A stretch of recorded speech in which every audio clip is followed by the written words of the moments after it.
On today's episode, I give you 3 budget center midfielders with a destroyer playstyle that will help you win when you're broke in Master League. Stay tuned.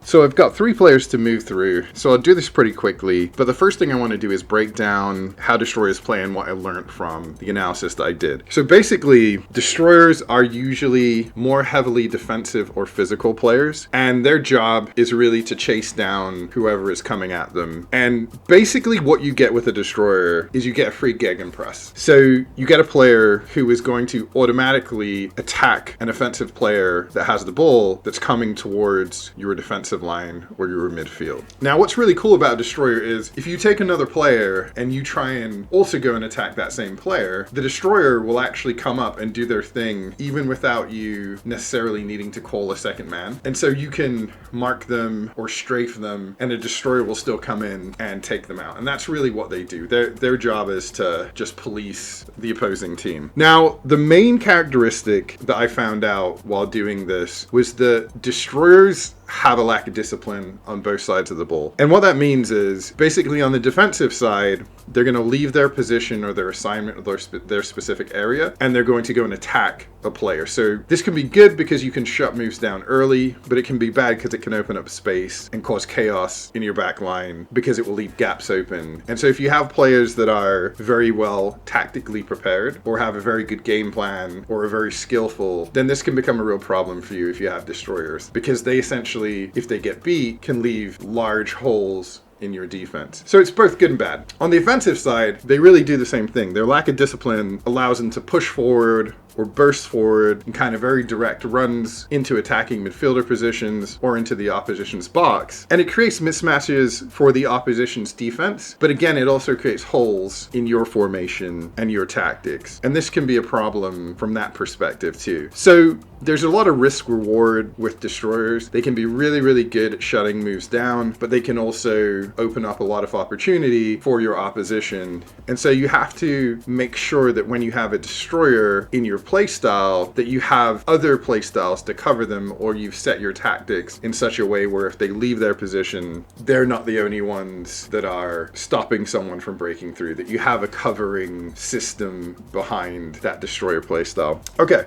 So to get into the 3 players, I'll move through these pretty rapidly. The first player is a guy called Magia, 76 overall, 24 years old, no Inspire skills. As we go into his stats, what you see is really he's got nothing from a technical standpoint. It's all low 70s, really low offensive awareness. He's got decent low passing, but he's got 76 speed, 78 acceleration, 77 kicking power, which are all solid, 75 jump, 84 physical contact, 79 balance, and 84 stamina. What's really nice about this guy is when he's on the ball, it's very difficult to push him off because of the physical contact and the bounce. And he also has an opportunity to get in there with heading. So he can contest the ball if it's in the air. The 84 stamina also is pretty significant because you want somebody who's going to be able to run back and forth and really challenge the offensive player that's coming into the midfield or the defense. Now, if you look at his defensive skills, really, really good defensive skills here. 80 defensive awareness, 82 ball winning, 84 aggression. Very solid. Allows you to consistently challenge the opposition and cause a lot of problems. His weak foot's 2, his conditioning's 5. 5 is pretty good. It means that for the most part, he's going to be at or above his skill level, and then injury resistance at 2, which means he's generally going to be available for you. 24 years old, so we should see some growth potential in the development chart. And he's got a medium build, decently tall, kind of stocky build with that right-footed tendency. So let's talk about skills. Skills, low lofted pass, which means that he can ping the ball around and potentially beat the opposition's back line, which is useful if you play counter-attacking or you have a really fast striker that plays on the shoulder of the defense, or if you want to change wings very quickly. He's got interception, which is really good. That allows him to get in between the ball and the player the ball is being passed to. And with his strong defensive skills already, that means that he's going to get a lot of opportunities where he can do that. And then fighting spirit, I feel, is really important, especially on a defensive player. It means that he's going to be able to push through any fatigue that he experiences in the game. And so once you hit about the 70th minute, because he's got 84 stamina, he's going to start to feel the effects of fatigue. But with fighting spirit, it means that those effects are lessened. So he'll be able to go go all game, there shouldn't be an issue with him at all. When we look at team roll, there's nothing there, so we'll move on. And then as you look at his development chart, what you see is that he's 76, but there's a little bit of room to grow. So you might get a year or two of growth and then some stabilization, but this is a player you could probably get 4 or 5 years out of that could play in your system really, really well, especially at the lower leagues. All right, so when you start to see gameplay, what you're going to see here is that he's really good at bursting through, and you see a lot of chances where he's kind of taking the ball off somebody or he's getting the ball passed to him in that center midfield, and he's kind of bursting through. And part of that's the lack of discipline component because he's always looking to run forward, but part of that's just because he's very aggressive and he's getting these opportunities to push through and get into the offensive third. What I really liked about him was he's just really solid on the ball. It's very difficult to push him off, and repeatedly he'd be challenged multiple times and still be able to get through. And he always posed an issue for the offense as they were coming through because he's quick enough that he can get into a good position and then use that interception capability to cut things off. All right,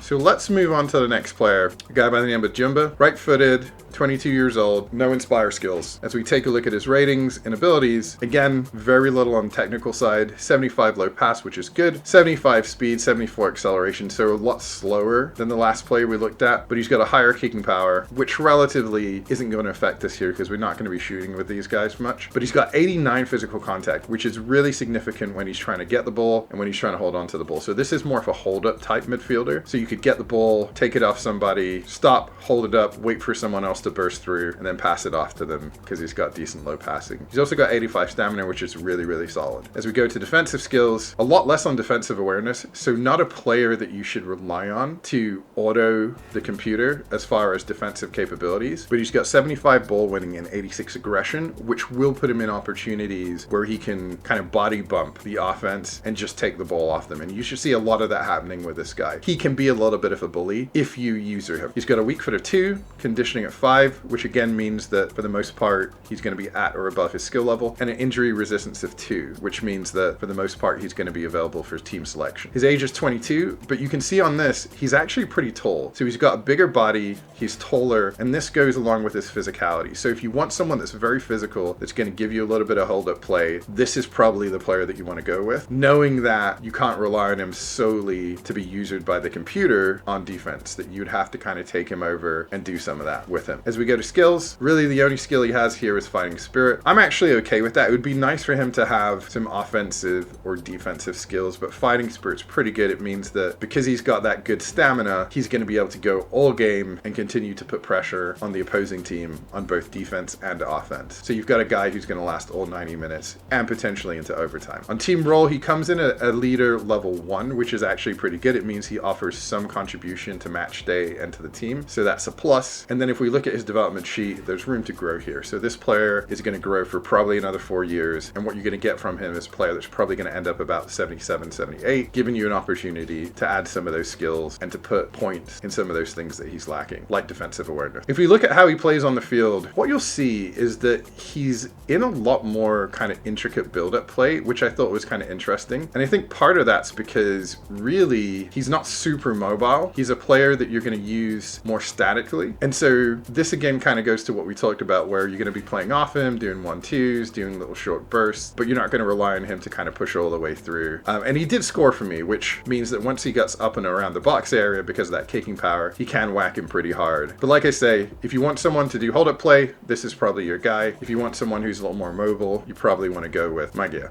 All right, so lastly, I found a guy called Kayambe. He's 22 years old, left-footed, no Inspire skills. If you look at his stats, again, probably the worst out of all of them when we look across the 3 players. He's got poor technical skills, so you're not going to do any close dribbling with him. Can't shoot, so you're not going to shoot with him. His speed and acceleration are decent, 79 speed, 80 acceleration, which means he can get in and out pretty quickly. 77 physical contact, which is solid. It means he can take those body bumps and give them. His bounce is at 70. It's not terrible for a low-level player, but it's not great, so it means that he can get pushed off the ball. And then 77 stamina, again, it's not great, but it's going to give him the ability to last for about 80 minutes, maybe 75 minutes, if he doesn't have any skills, which we'll get to in a second. As we go to the defensive side, again, not going to be a defensive staple. Defensive awareness is 66, ball winning at 71, aggression at 75. So out of all the players, he's probably the least defensive of the destroyers, and you'll see why I've selected him in a second, but he's going to be a guy that's probably going to be a more offensive type destroyer than a defensive type destroyer, and you'll see why. He's got a weak foot of 2, which is not great. It means he can really only use his primary foot, which is his left. He's got conditioning of 5, again, which is solid. It means that he's going to be at or above his skill level for most of the time, and an injury resistance of 2, which means for the most part he's going to be selectable. From a body style perspective, he's tall, but he's very thin, and so this is going to change the way he feels in game a lot. He's going to feel big, but he's going to feel fast, and he's going to feel faster than his speed here, and he's going to feel like he can jump better than his jump skills. So as we go to his skills, here's where you see a major difference. So mid-range curler, double touch aren't going to make that much of a difference because we're not going to shoot with him, and I don't do skills, and he can't do skills with his technical ability being so low, but he's got through passing and weighted passing, and this is where I say he's more of an offensive player. With those two skills, you can do really accurate through passes, and then the weighted pass adds some backspin to the ball, so you can really get to the player that you're passing to. And if you're playing a counter-attacking style, this is a really, really good skill combination to have. That coupled with the fact that he's got interception that allows him to kind of boost his lacking defensive stats, because naturally he can use this skill to cut the ball off. And then he's got fighting spirit, which boosts his lacking stamina stat. So when you look at the total package, you've actually got yourself a really interesting player that can play on both sides of the ball pretty well, can pass, get into good attacking positions, is light and fast, and then can also last all game and use that mobility to intercept the ball.